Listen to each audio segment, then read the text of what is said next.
Alright, for today's video, we'll talk about itemized deduction. Okay, so there are two types of service activity or business activity. Yun yung sale of goods and sale of services. So, for itemized deduction, kung yun ang i-elect mo sa income tax return mo, at ang business activity mo is sale of goods, for you to compute yung gross profit, you have to get yung net sales. So, paano kuha net sales? That is sales less sales discount,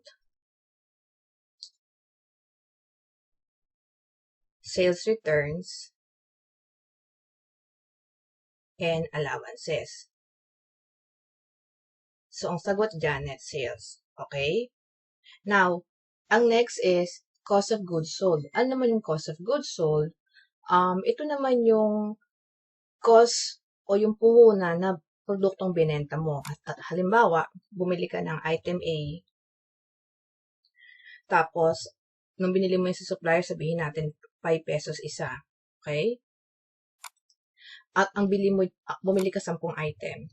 Okay? Ang total na binili mo, na balak mo ibenta, is total mo nabili is 50 pesos. So, 10 items. Okay? Now, ang nangyari is, yung item na yun, nakabenta ka ng 7. Okay?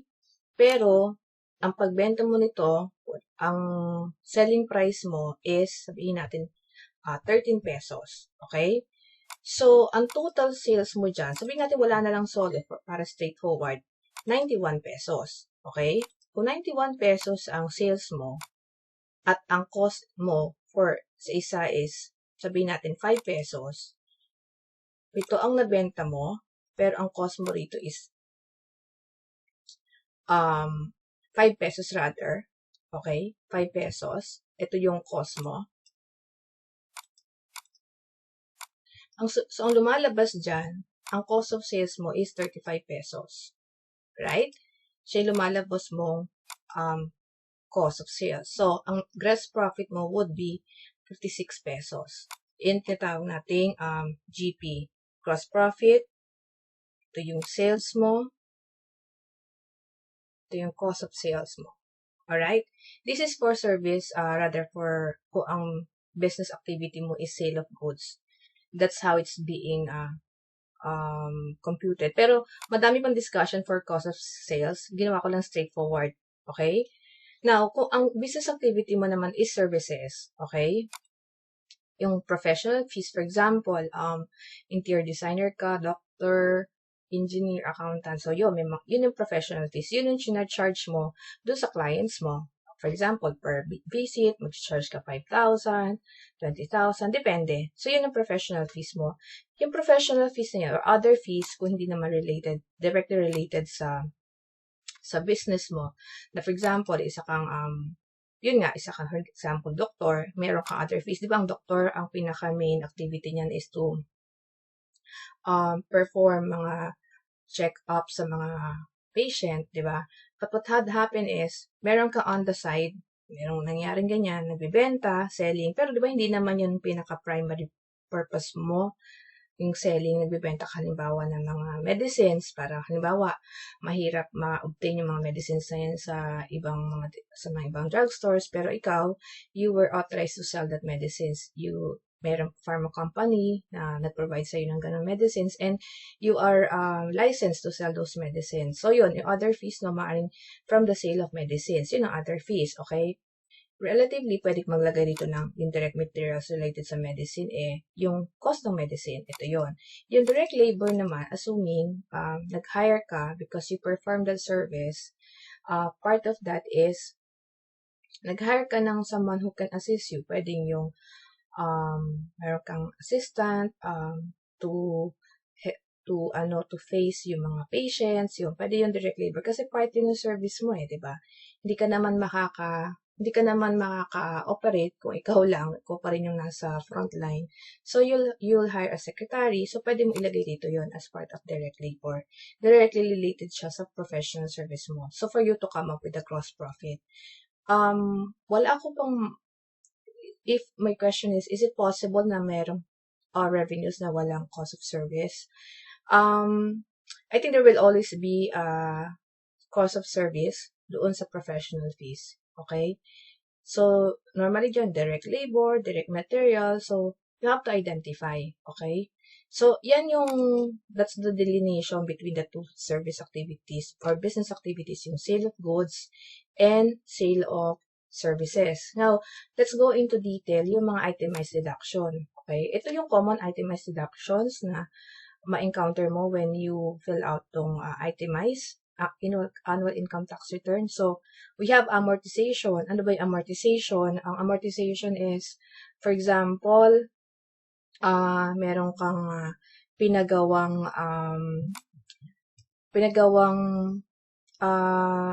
mo yung fence nung building nyo, ganyan. So, may tawag kasi ron leasehold improvement. So, over time, syempre, i-evaluate mo, ano ba yung useful life nun? Parang 3 years or 2 years, depende. So, i-amortize mo yung leasehold improvements. Pwedeng yun. Bad debts. Ang bad debts naman, ibig sabihin nito, meron kang collectibles pero hindi na-collecta. Pero, for you to indicate here yung certain amount ng bad debts, dapat supported yan ng mga collection supports na nag-exert ka talaga ng effort. Most likely, you have hired a collection agency to do the collection on your behalf. Tapos, hindi talaga nagpapakita or something. So, pag talagang for a certain period, policy ng company nyo na, or policy mo, na with 1 year, pag hindi pa talaga yan nag-bayad, iba-bad debts ko na yan. Pero, dapat clearly written out yun sa policies na pag gumawa ka ng financials, naka-spell out yun. So, yun talaga magiging basis. So, yun yung bad debt. So, pag halimbawa nagtanong si BIR, asan ang support nito, kaya to bad debts, yung mga effort na ginawa ng collection agency, tapos, syempre, kung may effort yun, chinarge ka nun. So, yun ang pwede mo ipakita. Charitable and other contributions, merong mahabang, there's a separate discussion for this one. So, hindi lahat ng contributions pwedeng deductible. So, something na, this has a long discussion, so I'll leave it for the meantime, ha? Pero, hindi lahat ng contributions pwedeng deductible. So, meron yung certain, may parameters na dapat sundin. Depletion, if the company or yung business mo, you're into mining, yung natural resources yung nagde-deplete. So, yun, subject din yan for allowable deduction. Depreciation, pag yung mga fixed assets, bumili ka, diba? So, you need to depreciate it over time. Identify mo rin kung ano yung useful life niyan, tapos kung anong method ang gagamitin mo sa depreciation, straight line ba, double declining. So, case-to-case basis. I-spell out mo yan sa financials mo, kung ano yung significant accounting policies na i-adapt mo. Para at least, pag binasa yan, at nireview ng BIR, makikita niya, okay, ginamit niyang depreciation method is straight line, okay, double declining. So, iba-iba siya. Entertainment, amusement, recreation, ito, may threshold din binibigay dito si BIR. If I recall it correctly, 0.005 kung you're selling goods, i-multiply mo doon. Yun ang pinaka-ceiling mo. Even if yung resibo mo is more than that, hindi mo pwedeng ilagay yan, i-mark lahat as expenses kasi yun nga ang threshold mo. I think for services, it's 0.01. Yun. Fringe benefits, ito naman yung mga benefits na binibigay mo sa mga managers na kailangan what you call this, na-record din ito or na-report din to sa 1601C. Okay? Interest, if you obtain loan within yung arm's length transaction, yung may support ng mga legal documents na notarized, like for example, sa bank. So, yun, that will be allowable. But there's a threshold for this one. So, hindi yung entire amount ng interest. So, merong additional ruling for interest. Losses, pwedeng mapuntang losses dito, mga inventory losses. So, hindi dahil binaha kayo, for example, nasira inventory nyo, kinwantify nyo, naghanap kayo ng pwedeng i-quantify yung inventory, plus sinarge nyo kagad siya sa libro. No, meron niyang procedure na you have to give heads up sa BIR na itong inventory namin, i-declare na namin to as loss. So, may procedure si BIR, kailangan ng physical presence ng BIR personnel para talagang i-evaluate and even i-check yung amount ng inventory losses nyo. So, yun, hindi siya basta pwedeng kayo mismo nag-quantify without the presence of the BIR personnel. Pension trust, ito yung mga trust, ito yung mga retirement fund na dapat naka-register kay BIR. So, meron yung certain portion na ano yung pwede yung expense doon. So, there's a long discussion pagdating dito. Pero high level yan. Dapat, if the company is allocating retirement fund for the employees, dapat i-register nila sa BIR. Rental, ang rental naman pretty easy, intuitive. Kung nagre-rent ka, then syempre, yung rental fee mo, kailangan mo siyang record as an expense. Ang rule dito, don't forget, if you are the lessee, o yung nangungupahan, mag-withhold ka ng 5%. Okay? Research and development, this is very, this is usually used by companies na nasa pre-operating stages. Maaari may tinetest silang mga software or asset, tas hindi pa talaga fully operational. So, lahat ng mga expenses relating sa pag-develop ng product or kung ano man yun, dito siya mapupunta, research and development. Of course, any expenses na nilagay dyan, dapat supported siya ng valid invoice. Okay? Salaries and wages, allowances, SSS, ito, lahat ito dapat nire-report to sa BIR. Nasa 1601C yan. Kasi kung wala siya sa 1601OC, ay hindi siya recognize as an expense. Yung SSS, of course, may employee-employer, right? So, dapat din, pag nilagay mo siya dyan, yung mga supports na payment mo sa SS, sa GSIS, PhilHealth, Pag-ibig, dapat makikita, makakorroborate. Taxes and licenses, pretty easy. Ito yung mga binayaran mo na, of course, deductible. Ano-ano ba yun? Isa dito yung percentage tax. So, when you compute for your income tax return, ang percentage tax is deductible. Alright? Part siya ng allowable deductible. Transportation and travel, ito yung mga, of course, yung mga resibo nyo sa gasoline station na nakuha nyo, diba? Yun, pwede nyo pasok dyan.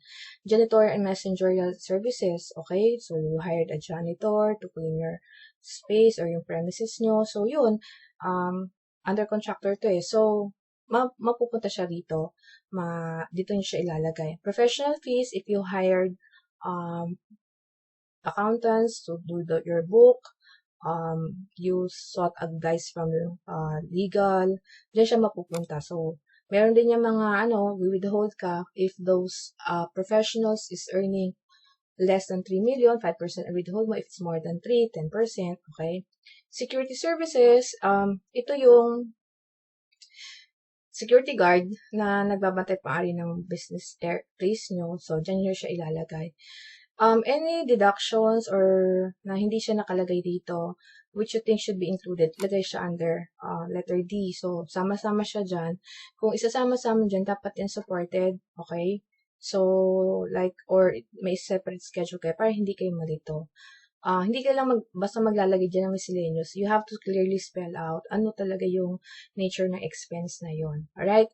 All in all kasi, itong mga deductions na to, this can apply not only sa goods, pero pwede rin siya apply sa mga, of course, selective, kung ano yung applicable sa services. Diba? For example, sa services may rental, ang goods din may rental, alam niyo yun.